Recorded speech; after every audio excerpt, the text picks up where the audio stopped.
"How dare you, Mary?" Grace's voice cracked like dry thunder in Harmattan. "You think a husband will step into this house before mine?" Mary did not bow. She did not tremble. She only looked at her sister the way the moon looks at a restless river. "What concerned me with your home?" she said quietly. "Are we even born from the same heart?" In that moment, the morning lost its peace. The kettle, forgotten on the fire, began to whisper, then to roar. And before the elders could say, "Pride walks ahead of a fall," a scream tore through the compound, sharp, burning, unforgettable. For that was the day fire chose a face and jealousy chose its victim. Before I continue this story, I need you to do something for me. If you're enjoying it so far, go ahead and like this video, thumbs up, and drop a comment. I really want to hear what you think. And don't forget to subscribe to African-Folk-Tales-By-Nikky for more powerful emotional stories like this. Now, let's continue. In the city where the lagoon whispers secrets to the shore, and where wealth walks louder than wisdom, there lived a man named Chinedu. Chinedu was not just any man. In Lagos, people did not call his name without lowering their voices slightly, not out of fear, but out of recognition. His father, Pa Chinedu, was one of the richest men the city had ever known. They said his money did not sleep. It moved from land to land, house to house, business to business, like a restless spirit that refused to die. And so, Chinedu grew under the long shadow of wealth. His compound stood tall in one of the finest parts of Lagos, its gates wide and proud like a king's chest. The walls were painted in a color that caught the sun and reflected it boldly, as if even the house knew its worth. Inside lived his two daughters, Grace and Mary, children born from the same womb, yet walking two different paths.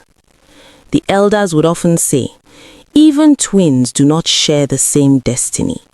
And in this house, that truth breathed daily.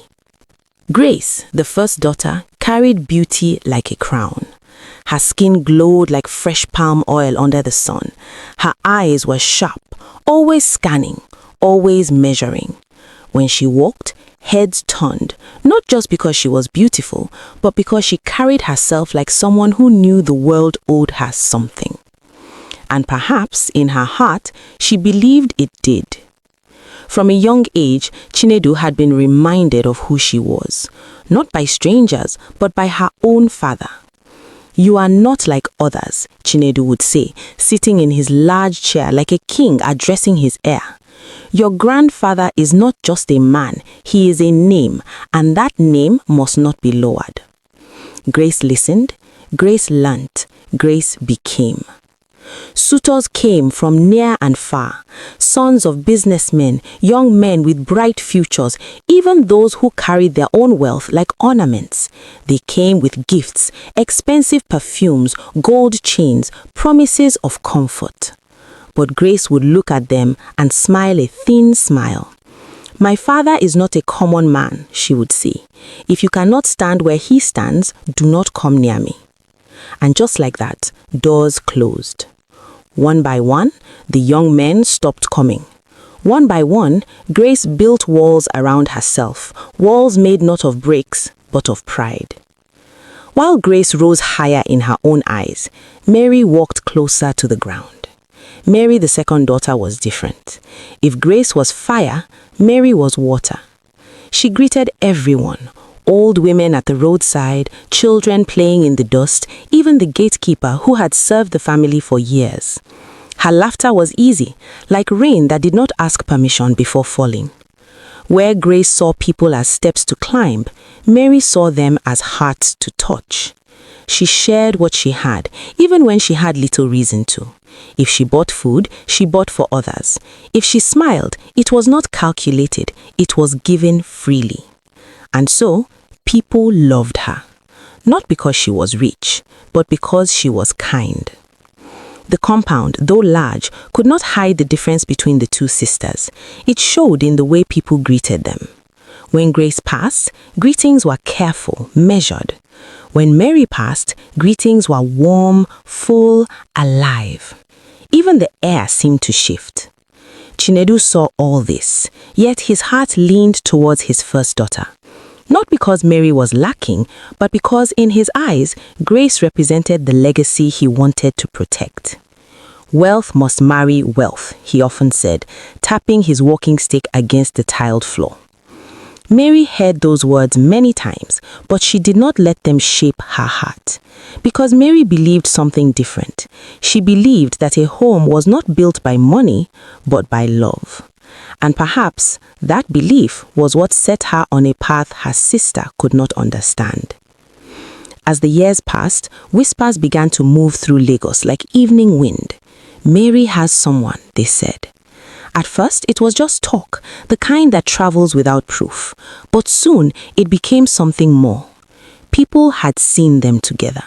A young man, calm, respectful, not loud with wealth, but steady in presence. He was not from a poor background, but he was not the kind of man Grace would even allow near her shadow. Yet, Mary walked beside him proudly. She did not hide, she did not pretend. And in a city like Lagos, where eyes are always watching, that kind of boldness does not stay secret long. One afternoon, as the sun sat heavily in the sky, Chinedu called both daughters into the sitting room. The room was quiet, but not peaceful. It carried the kind of silence that comes before something important is to be said. Chinedu adjusted himself in his chair and looked at them one after the other. "You are no longer children," he began. Grace sat upright, her chin slightly raised. Mary sat calmly, her hands resting gently on her lap. "It is time for both of you to think of marriage. But let me make something clear." His voice grew firmer. "The first to bring her husband into this house will receive my full blessing, and not just that, she will be the one to inherit the major part of my properties." The words dropped like stones into still water. Grace's eyes flickered. Mary remained still. "And I will not wait forever," Chinedu added. "Life does not wait, opportunity does not wait." Then he leaned back, signaling the end of the discussion. But what he did not see was the storm he had just planted. That evening, Grace stood alone in her room, staring at her reflection. For the first time in a long while, something unfamiliar crept into her heart. Fear. Not the kind that shouts, the kind that whispers. How? She asked herself quietly. How could she bring a man home when she had chased them all away? How could she compete with Mary who already had someone? Her fingers tightened. "No," she muttered, "this cannot happen." In another part of the house, Mary sat by her window, her thoughts softer but not less deep. She was not thinking about inheritance. She was thinking about peace, about love, about a future that did not feel like a competition. But sometimes, life does not follow the path we choose. Sometimes, it drags us into battles we never intended to fight. Days turned into weeks. The whispers grew louder. Mary's relationship was no longer a rumor. It was a story everyone knew. And then one day, it became something more. "Father," Mary said gently during dinner, "I would like you to meet someone." The spoon in Grace's hand paused mid-air. Chinedu looked up slowly. "Who?" Mary took a small breath. "The man I want to marry." Silence. Heavy. Unforgiving. Grace's heart pounded, not from excitement, but from something darker, something rising, something dangerous. Because in that moment, she knew one thing clearly. Time was no longer on her side. And somewhere deep within her, pride began to crack, giving way to something far worse: jealousy. In Lagos, news does not walk, it runs. Before the sun could set on the day Mary spoke those words, the story had already found its way into the mouths of neighbors, traders, and even strangers who had never stepped near Chinedu's compound. "Have you heard?" they whispered. "The second daughter is bringing a man home." And as the story grew, so did its shadow. Inside the great house, however, silence ruled, but it was not the silence of peace. It was the silence of a pot left too long on fire, quietly gathering pressure before it bursts. Grace did not sleep that night. She lay on her bed, eyes open, staring into the darkness as if it would answer her questions. "How did it get to this?" she whispered. Her mind traveled back, every man she had turned away, every proud word she had spoken, every door she had shut with her own hands. Now, those same doors stood before her, closed, and on the other side, Mary was walking freely. Grace turned on her side, her jaw tightening. "No," she said under her breath, "this cannot be how my story ends." The next day came, slowly, like a reluctant messenger. In the compound, preparations had already begun. Mary moved around with quiet excitement, not loud, not boastful, but steady. She spoke with the cooks, arranged the sitting room, and made sure everything was in order. To her, it was not about winning anything. It was about doing things the right way. But not everyone saw it that way. Grace stood by the balcony upstairs watching everything unfold. Every movement Mary made felt like a reminder. Every smile felt like a challenge. "She's doing all this as if she has already won," Grace murmured, her fingers gripping the railing. The wind blew softly, but it brought no comfort. Only thoughts. Dangerous thoughts. By afternoon, the house was ready. The large sitting room with its polished floors and expensive furniture stood waiting like a stage prepared for a performance. Chinedu sat in his usual chair, his expression serious. This was not just a meeting. This was a test. Then the gate opened. Mary stepped in first, her face calm but bright. Beside her walked the young man everyone had been talking about. He was not dressed in flashy wealth, no heavy gold chains, no loud colors. But there was something about him, something steady. He greeted the elders properly, bowing his head with respect. "Good afternoon, sir," he said to Chinedu. His voice was firm, not shaky. Grace watched from the staircase. Her eyes narrowed slightly. "This is him," she thought. "This is the one." She expected something more wealth, more power, more proof that he deserved to stand in their house. But what she saw instead was something she did not understand. Peace. And somehow, that irritated her even more. The introductions began. Mary spoke with quiet confidence. "This is Daniel," she said. Daniel greeted everyone again, his manners careful and sincere. Chinedu asked questions, not soft ones. "What do you do? Where are you from? What can you offer my daughter?" Daniel answered each one without rushing, without pride, but also without fear. "I may not be the richest man in Lagos," he said at one point, "but I have something that grows, and I have respect for your daughter and for your name." The room fell quiet. Chinedu leaned back, studying him. Grace's lips pressed together. To her, those words sounded small. Not enough. Never enough. Later that evening, after Daniel had left, the house settled into a strange calm. But calm doesn't always mean peace. Sometimes it's just the space before a storm speaks. Grace found Mary in the kitchen. The same kitchen where mornings began and nights ended. The same kitchen where fire served quietly until it was misused. Mary was preparing tea, humming softly to herself. That sound, soft, content, struck something deep inside Grace. Something sharp. "How dare you, Mary?" Grace's voice cut through the air like a blade. Mary turned slowly, surprised but not afraid. You think a husband will step into this house before mine? Her eyes met Grace's, calm, steady. What concern me with your home? Mary replied. Are we even born from the same heart? The words landed heavily. Grace took a step closer. You think this is a joke? She snapped. You think you can just walk in here with anybody and take everything? Mary shook her head gently. I am not fighting you, Grace. But Grace was already fighting, inside herself, against herself, and losing. The kettle on the stove began to heat.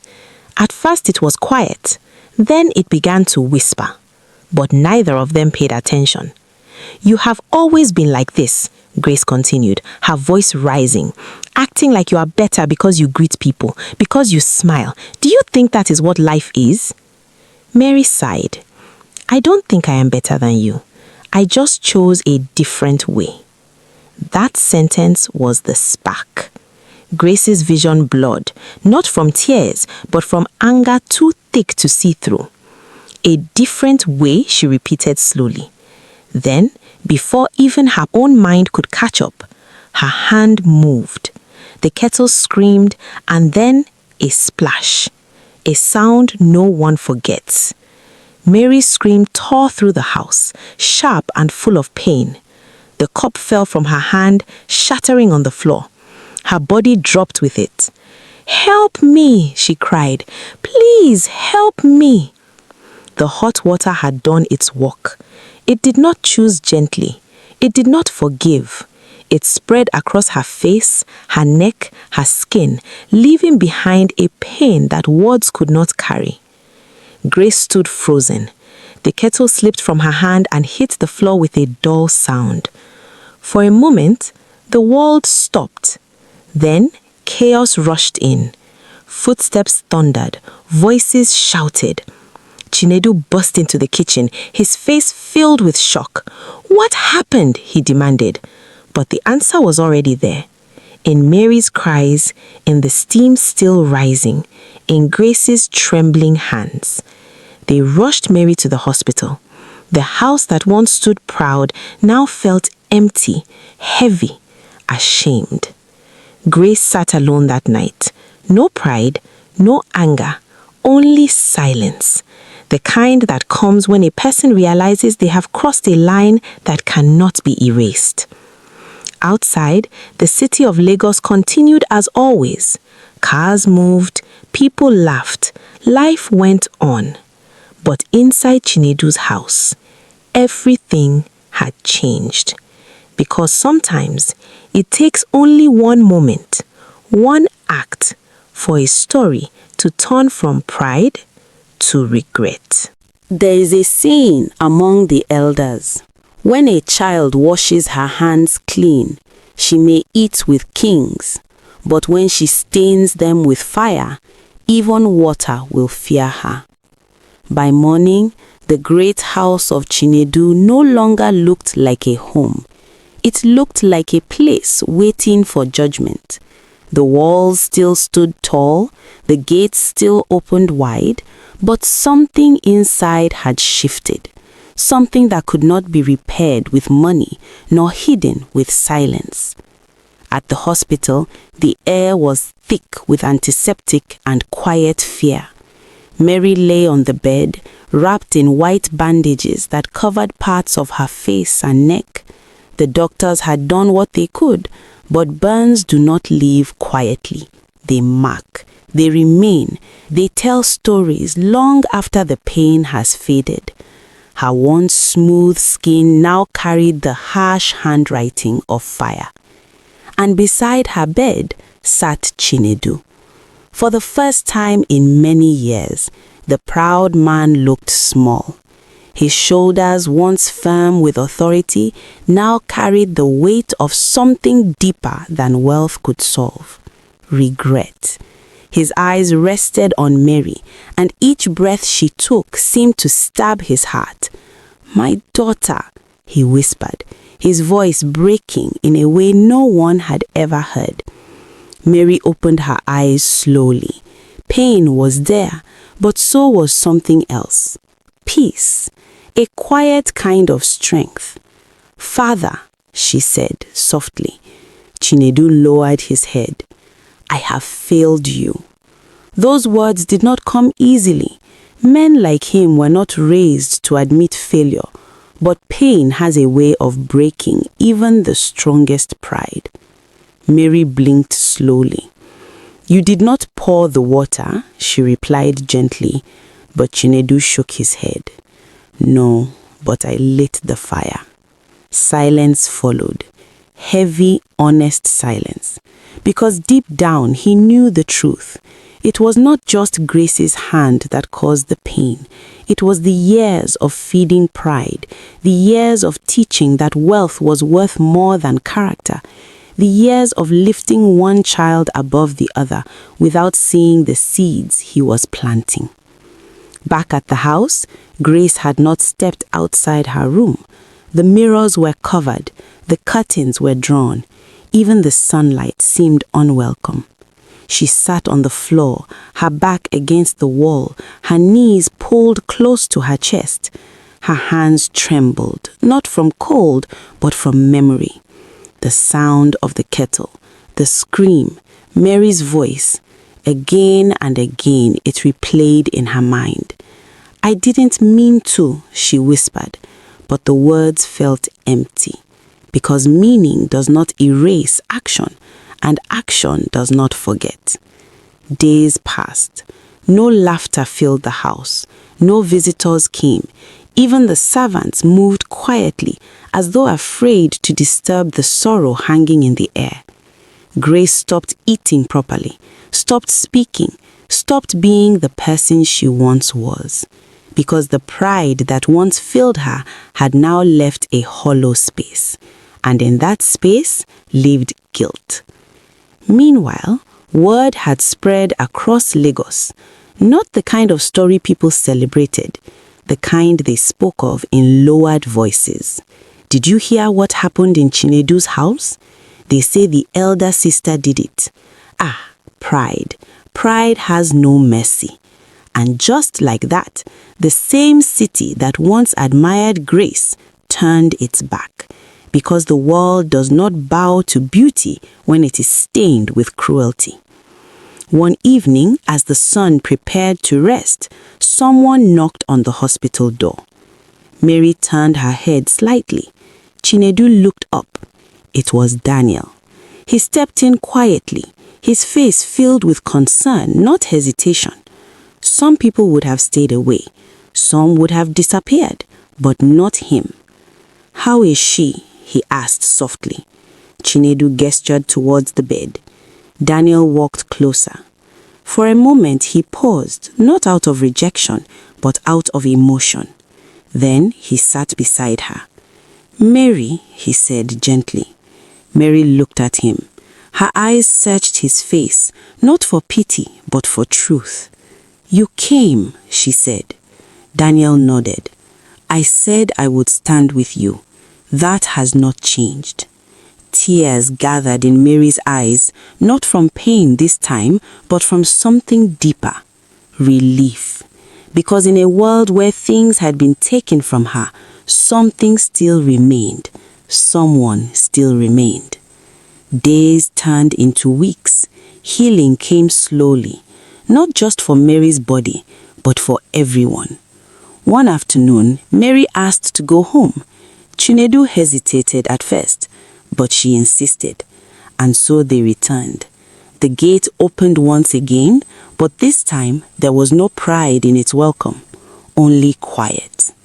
Grace stood at the entrance. She had changed, not in appearance, but in presence. Her shoulders were no longer lifted, her eyes no longer sharp. She looked broken. The moment she saw Mary, her legs gave way. She fell to her knees. Tears rushed down her face without control. "I am sorry," she cried. "Mary, please, I am sorry." The words came out in waves, raw, desperate, real.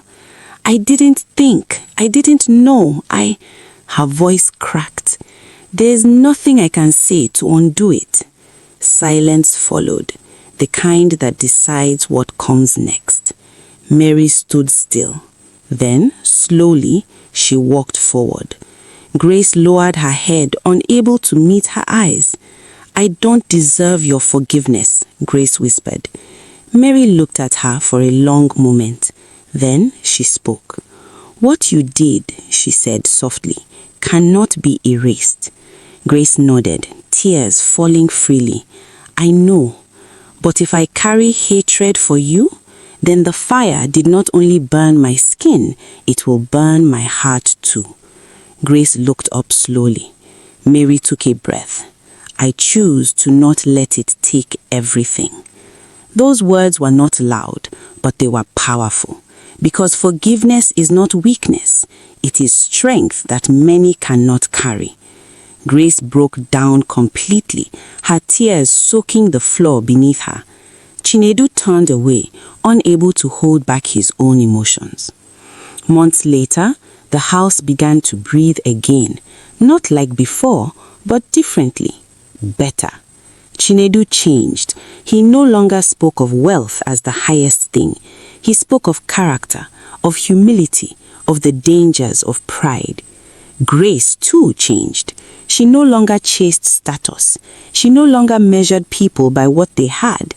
Instead, she spent her days helping, quietly, without seeking attention, not to erase her past, but to grow beyond it.